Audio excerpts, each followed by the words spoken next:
안녕하십니까. 우리 정칠기입니다. 문재인 배신한 총장 윤석열, 5천만 국민을 배신한 대통령 윤석열. 한동훈이 김건희 여사 비리는 못 막아들였지만 윤통님의 계엄령은 막아들였기에 내란죄에서 윤석열 대통령의 목숨을 구해드렸습니다. 윤통님이 평소에 말씀하신 대로 한동훈은 사람에게 충성하지 않고 5천만 국민에게 충성했습니다. 그 대가는 윤석열 대통령께서 한동훈에게 배신자 딱지를 붙여드렸고 윤통신당과 한덕수를 출마해서 애드블론으로 계속 방해하고 있으나 결국 한동훈이는 2차에서 끝낼 것이다. 저는 그렇게 봅니다. 윤석열 대통령과 한동훈과의 관계 국민들이 오해하십니다. 윤통은 김건희 여사 지킴이로 한동훈을 법무부 장관에 임명했습니다. 그러나 한동훈이는 국민들께만 충성을 하고 김 여사를 지키지 않으므로 윤석열 대통령은 그때부터 한동훈을 내쫓기 시작했던 것입니다. 먼저 윤석열 대통령과 한동훈과의 그동안의 관계를 잠시 말씀드리겠습니다. 이러면서 보니까 저를 되게 좋아했어요. 왜냐하면 그렇게 일하는 사람이었어요. 제가 같은 팀에 있으면 좋지 않겠어요? 그리고 뭐 제가 뭐 막 이름 내세우길 바라는 그런 것도 아니었고, 그리고 대통령도 굉장히 강단 있는 검사였고, 그래서 서로 간에 중요한 일을 여러 개 했죠. 그러니까 뭐 누가 누구를 일방적으로 돕고 이랬다는 건 사실이 아닙니다. 그런 관계에 이어졌고, 그리고 대통령이 또 그 국정원 댓글 사건 수사하다가 엄청나게 찍혀가지고 거의 전염병처럼 왕따당할 시기가 있었거든요. 저는 그때 인사 담당이나 뭐 좀 잘 나가는 위치에 있었고, 제가 대통령을 많이 챙겼죠. 다른 사람들이 좀 따돌림할 때. 심지어는 이랬어요. 저는 술 먹고 이런 거는 관계는 아니지만, 대통령이 대구나 뭐 대전 이런 고검에 날라가 있었거든요. 날라가 있었다는 거 뭐냐면 좌천당했었다는 걸 말하는 거예요. 고검검사로. 근데 이분하고 가깝게 지난 사람들을 다 이제 피해를 주고 인사상 불이익 주고 이런 분위기였기 때문에 이분을 만나도 사람들이 아는 척도 안 하던 시기가 있었어요. 주말에 서울에 올라가고, 이분 뭐 술도 좋아하고 사람도 좋아하는데 친구들이 그러니까 검사들이 만나주지도 않고 이런 상황이 있었다고요. 근데 저는 술을 안 먹지만 우리 그때 대통령님하고 주말마다 만났어요. 주말마다 만나서 뭘 했냐면 이태원하고 남산을 이렇게 별 얘기 없이 서로 걸었어요. 그런 시기가 있었죠. 그러니까 다른 얘기가 아니었고, 저는 아니 무슨 뭐 사람의 의리가 있지 그거 조금 피해본다고 뭐야 뭐 그렇게 대단한 거라고 그렇게까지 하냐. 저는 되게 웃기더라고요. 그런 사람들 보면. 그래서 오히려 저는 그때 같이 이게 빙글빙글 별 얘기도 없었어요. 우리 뭐 공통화제 잘 없잖아요. 그분은 술 좋아하고 저는 술 안 좋아하고 하니까 이렇게 반바지 입고 빙글빙글 남산을 돌고 이태원 돌고 밥 먹고 헤어지고 이렇게를 꽤 오래 했죠. 한 1년 넘게. 그러니까 그때 굉장히 서로 간에 인간적인 신뢰가 생겼어요. 뭐 그런 거였습니다. 뭐 제가 뭐 일방적으로 돈 받고 이런 건 아니에요. 오히려 제가 뭐 검사할 땐 더 챙겼죠. 그런데 그 이후에 이제 근데 이제 총장이 되시고 뭐 중앙지검장 되시고 하시니까 검사들을 보통 칼이라고도 많이 하거든요. 특별수사하는 검사, 부패 수사하는 검사를 칼이라고 해요. 저는 되게 유명하고 잘 듣는 칼이었어요. 그러니까 누구나 이렇게 막 쓰고 싶어 했죠. 그러니까, 뭐, 대통령께서 저를 중앙지검장하고, 총장 하면서 칼로 쓴 거죠. 뭐, 그걸 뭐 제가 대단히 은혜 받았다.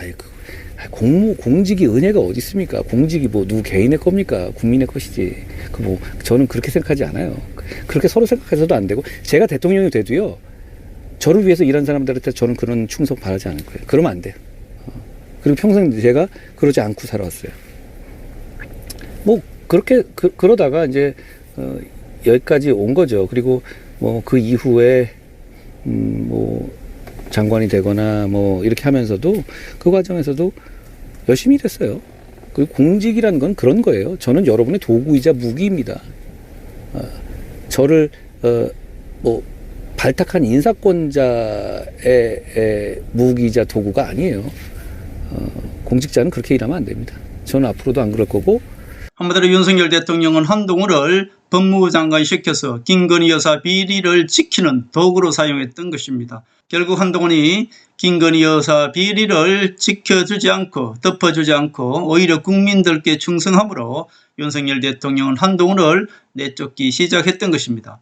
그 내쫓는 방법으로 김기현이 다 죽여놓은 국민의힘을 한동훈을 시켜서 비대위원장을 시켜서 총선을 맡기면은 당연히 한동훈이는 책임을 지고 물러날 것이다 라고 해서 비대위원장을 맡긴 것입니다. 비대위원장을 맡기는 대신에 국회의원에 나가지 말라고 윤석열 대통령이 압박을 했던 것이고요. 그 모든 것을 감수하고 한동훈이는 비대위원장이 되어서 국민의힘 총선을 이끌었던 것입니다. 한동훈이가 나서서 전국을 휩쓸면서 한동훈이가 총선에서 180석을 바라보는 돌풍을 일으키자 또 윤석열 대통령은 한동훈을 내쫓기 위해서 파각기획으로 총선을 망쳤던 것입니다. 판단 얼매하느니 그 모두 기획입니다. 저는 그것을 김무성이가 기획했는 줄 알았더니 지금 보니까 윤석열 대통령이 그것을 기획했던 것입니다. 모두 한동훈을 내쫓기 위해서였죠. 그래도 한동훈이가 당대표에서 물러나지 않고 한 달 후에 다시 당대표에 도전하자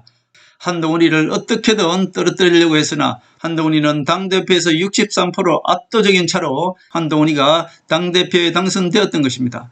한동훈이가 당대표에 당선되고 나서도 한 대표를 그만두라고 계속 압박을 했으나 한동훈은 물러나지 않았습니다. 그러자 김무성이가 명태균 게이트를 내세워서 윤석열 대통령을 압박했던 것이고요. 윤석열 대통령은 김무성의 압박에 못 이겨서 계엄령을 내렸던 것입니다.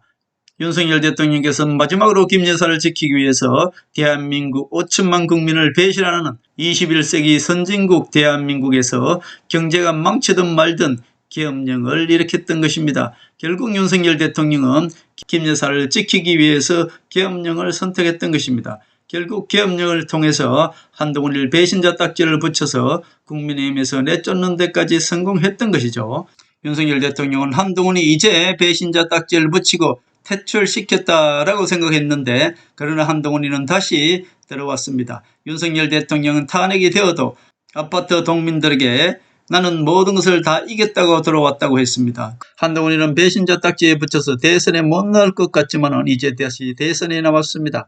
이제는 6%에서 시작해서 이제는 가장 앞선 선두로 치닫고 있는 것입니다. 결국 윤석열 대통령이 한동훈을 아무리 배신하고 미워해도 한동훈이는 대한민국 5천만 국민들이 한동훈을 밀고 있다는 것 윤석열 대통령은 잊지 말으셔야 한다 그런 말씀을 드립니다. 나경원을 이용해서 한동훈을 방해하고 김문수를 이용해서 한동훈을 방해하고 홍준표를 이용해서 한동훈을 방해하고 윤통신당을 만든 다음에 한동훈을 방해하고 한덕수 총리를 내세워서 마지막까지 한동훈을 방해하더라도 한동훈은 틀림없이 대통령 후보가 될 것이고 대통령이 될 것입니다. 윤석열 대통령은 언제까지 김무성 졸개가 되어서 우파 정치를 박살내고 대한민국 국민들을 배신할 것인지 묻지 않을 수 없는 것입니다. 이제 한동훈은 대세가 되었습니다. 더 늦기 전에 한동훈한테 따라오시는 길이 이제 딱 일주일 남았습니다. 한덕수 총리를 막는 것, 그것이 윤석열 대통령이 마지막 남은 선택 히든카드라는 것 명심하시고 한동훈을 지지해 주시기 바랍니다. 더 이상 대한민국 국민들은 윤석열 대통령을 기억하지 않습니다. 윤석열 대통령께서는 김 여사의 비리를 지키는 순정의 사랑이었다면 반대로 한동훈은 대한민국 5천만 국민을 지키고 대한민국 경제를 살리는 이미 한동훈이 대세인 것입니다. 더 늦기 전에 한동훈한테 돌아오시기 바랍니다. 이제 일주일 남았습니다. 한덕수는 어차피 출마하지 못할 것입니다. 한동훈은 29일 2차에서 결선 가지 않고 58% 압승으로 국민의힘 후보로 선출될 것이다. 저는 그렇게 믿습니다.